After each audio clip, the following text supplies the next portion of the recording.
Hello and welcome to NJBIZ Conversations. I'm your host, Jeff Kanige. My guests today are Reid Brockmeier and Becky Button. They are the co-managing directors of Gensler in Morristown. It's an architecture and design firm. Becky and Reid, welcome. Thank you. Thank you. Thanks for having us. Oh, well, thanks for joining me. Thanks for taking the time. I appreciate it.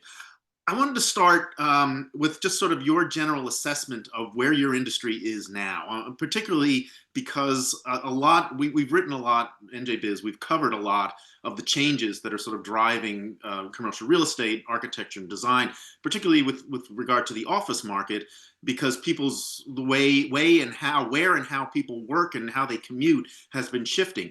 I'm curious what changes you've seen. Is that evolution still happening, or have tenants, have occupants, have employers and employees kind of settled into a routine? What are you seeing now? What are you hearing? What are you seeing? And let's start with the office market in particular, since I know you've done a lot of work there.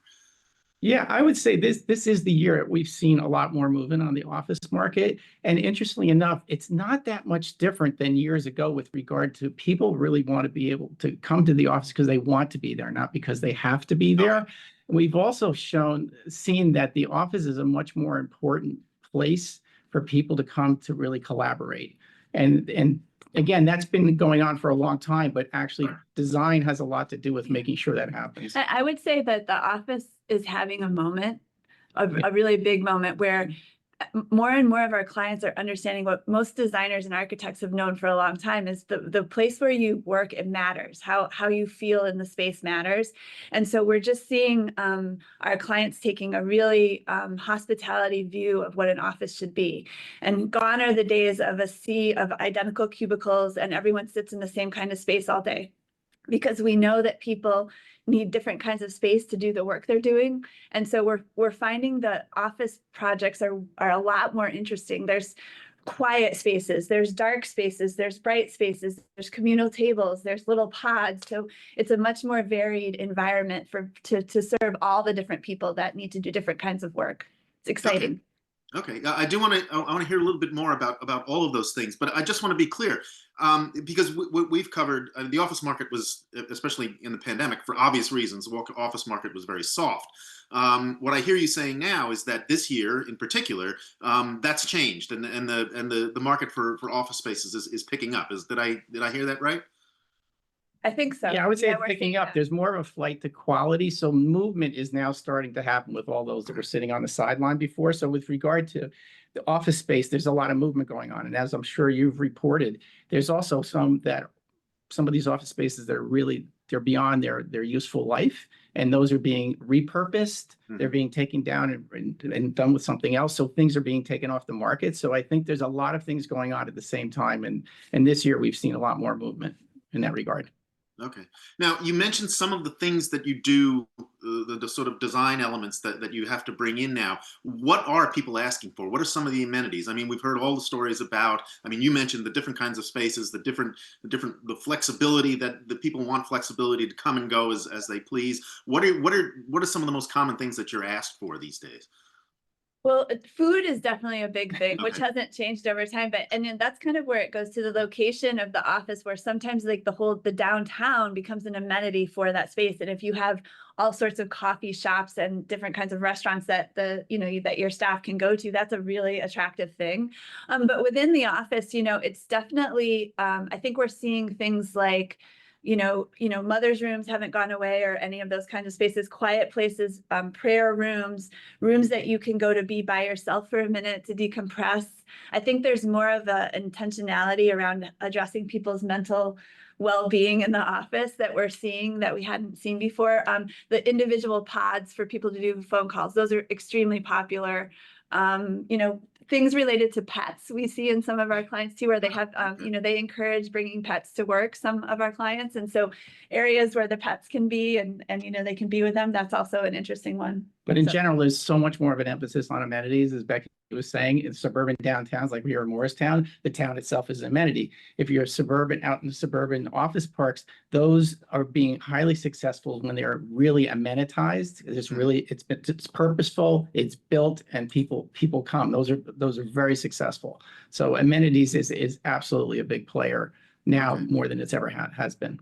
Right. And it sounds like, again, to what I hear you saying is it goes beyond the old fashioned, ping pong tables and pinball machines and Oh. things like that. You're having to sort of, I don't want to put words in your mouth, but it sounds like you're rethinking the way these spaces come together. Yeah, I think it's a little more like the way a resort or a hotel, like you want to have enough, you want to have places that are for everybody, right? It's not Mhm. one size fits all. Maybe one coffee point isn't enough on a floor. Like we're seeing clients put in multiple, and they have different kinds of coffee and they have different kinds of snacks available. Roof terraces, space, outdoor space is absolutely an amenity, more so than ever. And if it's just, pavers with some chairs, that's not quite cutting it. It's, landscaped, and there's different kinds of structures for shade, and there's Wi-Fi ability, and there's working spaces, and there's lounging spaces, and there's fire pits, and there's, it's a definitely more of a resort type of And at the end of the feeling. day, variety is what it is. You have to have a lot of choice. People will not sit down and work in the same spot the entire day. They want to have choice. And some of it is quiet spaces. Oh, wait, I could do that at home. But they don't do that they want to do that all day. So having a place where you can go, whether it's in an enclosed space or an open collaborative space, they want to have choice, and they're professionals. They make up their mind how they want to work either that day or that hour.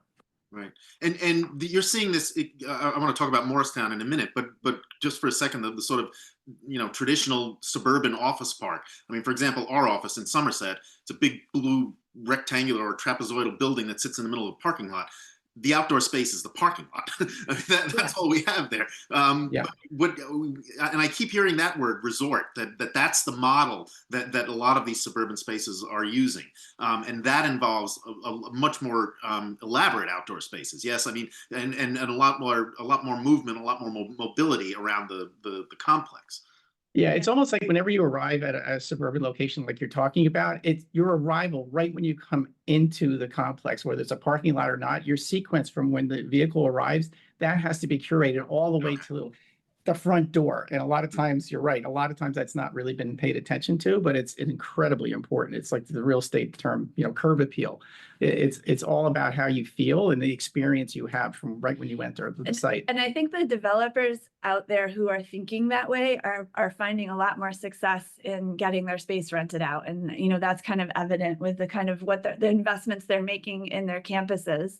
It's paying off. It's starting to really show. And a lot of those in New Jersey, they have vision, they have creativity, they really understand what draws people into these places, whether it's out in the suburbs or it's in downtown like ours. Okay. Well, you can see I'm not at our office in Somerset right now. I mean, one of the reasons is it's not that pleasant to be there. But just one last Call question. us. Do you need help? We can call us. Oh, I wish you would.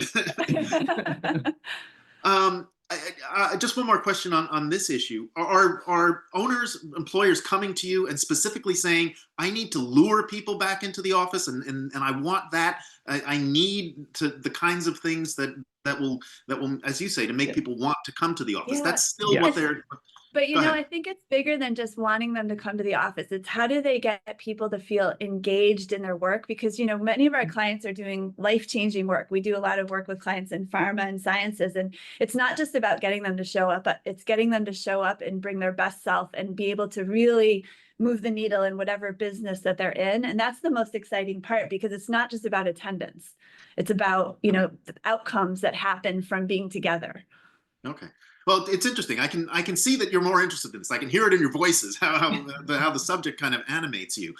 So let me ask you about Morristown, because I'm sitting in Morris Township, about maybe a mile and a half or 2 miles from the Green. Okay. So I'm familiar with the town. And you mentioned that the town itself is an amenity. What goes into that? What are the things that make, and we can see it, the kinds of construction, and you've been working on some of the buildings there, Valley Bank, the M Station, all of those things that are going in there.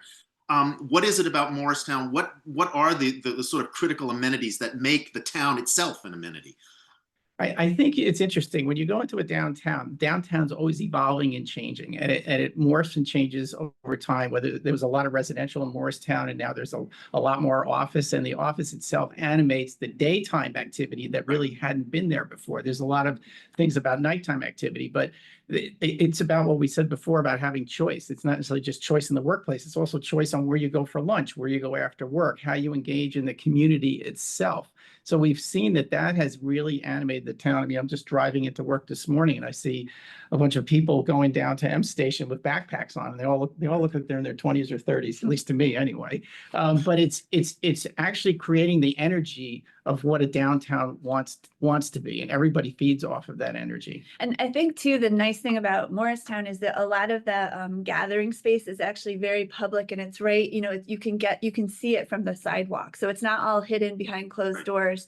You have a lot of restaurants that have cafe space out on the sidewalk. And so you just get a sense of the vibrancy and the energy. People want to be here. And I think some of these projects, oh, I'm sorry, Jeff, go on. No, go ahead. No.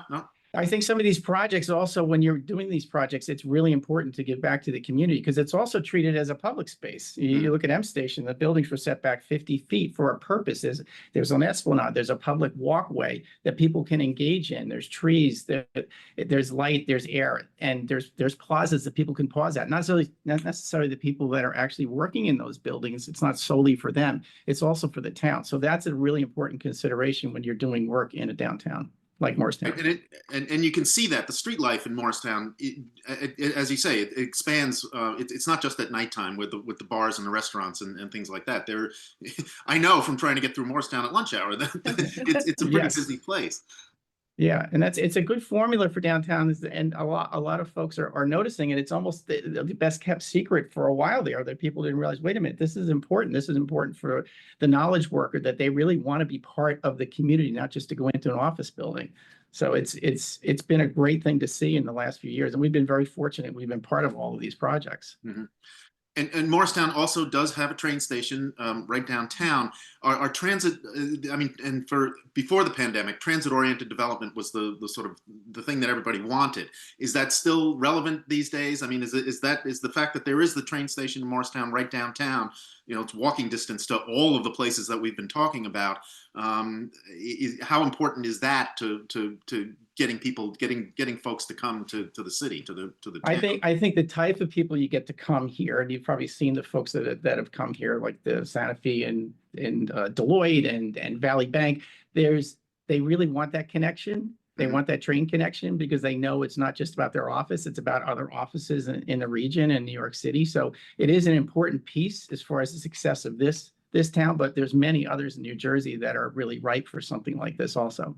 Well, glad you mentioned that. Oh, that was the very next question I was going to ask was, what are there other cities, other towns, other regions, other areas that you can see that sort of fit that model? I'm thinking maybe Red Bank, Summit, those kinds of places. I don't know, maybe Hackensack and Bergen County. Where do you see? What do you see as sort of the next? I don't want to say hot town, but the towns that have the same sort of characteristics as what we've been talking about. I think the ones you mentioned already are being looked at. I mean, you look at Hackensack, it's a lot of residential there, but also the retail is coming up because of it. And the same thing, New Brunswick's another one. There's Montclair also. Sure. Yeah. And there's a lot of these towns we're doing studies on now for a variety of different businesses. And it's because of the success that they've seen in other parts of New Jersey, including Morristown, on why it's important for these multinational companies to be in these downtowns now. Mm-hmm. Okay. Now, I know you've also done, your firm at least, has done a lot of work in the healthcare industry. Yes. Now, obviously, that's an important industry for the state. What are you seeing now? What's driving that market? I mean, there's been some consolidation among hospitals. There's a lot of acquisitions of physician groups. What are you seeing as the factors that sort of go into what folks want out of those kinds of spaces? I think at the end of the day, quality healthcare is really important to anyone, and it's and access and easy access. And what we've seen is a lot of the healthcare companies, you know, take Summit Medical, for example, they're looking at different models. Like, for instance, in Bridgewater, we had a crate and barrel store that we kind of converted for Summit Health. There is Hackensack University Medical that's in Clifton. That's a ground up medical office building. So having these in downtowns is really important, and some of them are ground up, some of them are conversion. We took office to medical is another conversion that we've done. That's also for Summit in Clifton. So it's a really important part of the community. Yeah, and I would say too, in healthcare, it's that same message of the patient experience, and you know, from the moment that they are driving up to wherever the location is, what is their experience?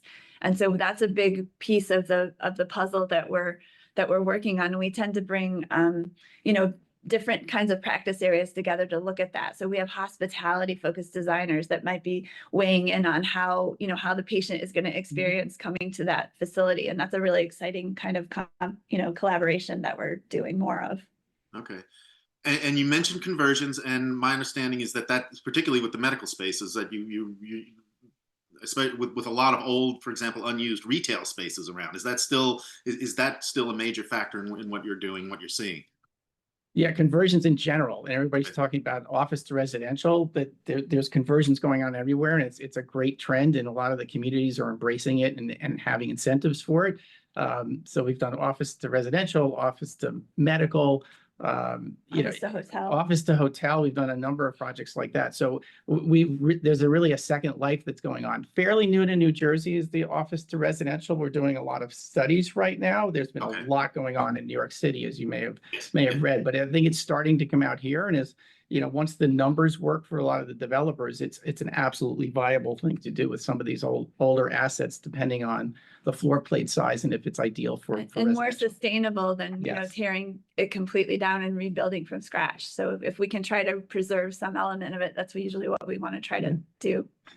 Right. Yeah, I can remember. I worked on Wall Street, not in the financial, as a media company on Wall Street, and all those gigantic office buildings, when I was working down there, were being transformed into residences. Obviously, because housing is a premium in Manhattan, and what I hear you saying is that dynamic is starting to come across the river. Is that right? It is. It's starting to come across the river, which is really encouraging to us, that's happening. And there's a number of projects that we're looking at right now. Again, it just starts with small studies, but it eventually ends up being a real project. Okay. You mentioned sustainability. How important is that I'm thinking to employers, to building owners? I mean, is it still, again, before the pandemic, it was a major focus, and then everybody got distracted and had to do other things. Is that coming back now, or are owners still interested in those kinds of issues? Yeah, I think it's still very important. And I think it's more, you know, sustainability is one word to use. Resilience is another way to think about it, because when you're investing in something that's going to be here for a long time, I think more and more of our clients and owners are looking at the long-term effects of what that's going to be. And so it's something that we're very happy that most of our clients are a lot more well-versed in sustainable and green practices and resilience. And it's not us completely just educating them. I think probably a lot of architects are finding that that's the case. So they're coming to us already with a directive that they want to create a very resilient building or whatever it is. And that's wonderful, because, you know, we believe strongly that we have a role to play in making you know, like reducing carbon emissions and reducing what's in the landfill. Most of it comes from the construction industry. So we take that very seriously. And we're happy to see clients and landlords looking at it also. And it does, and even if there's a client that says, I really embrace sustainable practices, but I don't want to pay any extra money for it. A lot of our specifications now are built as such. So there's just lots of things you can do that doesn't necessarily cost extra money, but it also being conveyed to your company that you are looking at sustainable practices. So we kind of look at every project that way. Okay, well, that was the next question, was the economics of it. Number one, are people willing to pay for it? Number two, isn't there? I mean, especially with the cost of electricity being and what we're going to see this summer, there must be some imperative to kind of save money that way and make these buildings more sustainable in that regard. Yes. Yeah. And the interesting thing is our technology now is such that we can run studies so much quicker and easier to understand what it means if all your windows are south facing and if you don't have the right kind of overhangs and things like that. So we can actually show data to our clients to help them make informed decisions about how they're going to build something. And it maybe there's a slightly more cost day one to build it, but over the long run, it's going to actually cost less money. And those are the kinds of things that we're spending a lot of time doing with the different programs that we have developed to be able to look at that really quickly. Because at the end of the day, it's our clients' money. It's not our money. So we give them choices, and depending on what it is, they determine if it's of value to them. Okay. Finally, before I let you go, I'm curious as to what you see are the main challenges coming up for your industry over the next, say, 12 months or so. A lot of business owners and executives that I talk to are concerned about where the economy is going. There's a little bit of uncertainty there. What do you see? What are you expecting? What are you anticipating? What are you planning for over the next, say, 12 months? Yeah. I think it's a matter of every client's different, right? And they all want flexibility and they all want to have choice in what they're doing. Sometimes leases are coming up and they're like, should we just extend a little longer and kind of take it down the road and see what happens? They're all looking at what each other is doing. And I think in the last year and a half, there's a lot of companies that have made the move, have done the project, have actually realized the effect it's had on their business to change what they're doing and to go into a new space. So that what we do is, we're a global firm, but we can't be global unless we're local first, but they expect us to bring the benchmarking of what other clients are doing around the US and around the world.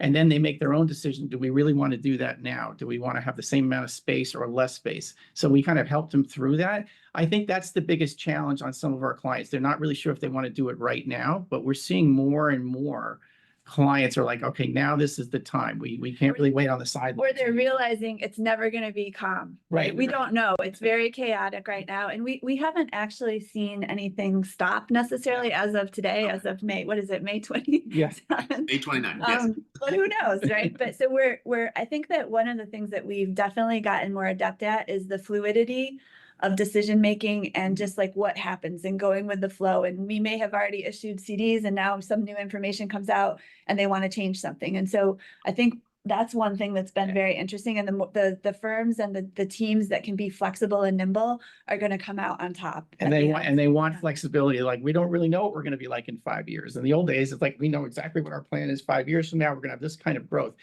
Flexibility has to be built into all of our projects, as people really, as you stated, Jeff, don't really know their future yet. There's no crystal ball anymore. Yeah. Right. Okay. Well, flexibility, that seems to be the watchword these days. I hope you come back and tell us a little bit more about what you're doing and some of your newer projects. Be happy to. Great. Thank you very much. Reid Brockmeier and Becky Button of Gensler in Morristown. Thanks again for joining me. Thanks, Jeff. Thank you, Jeff. Thanks for having us. And thank you all for watching. Until next time, stay safe, everyone.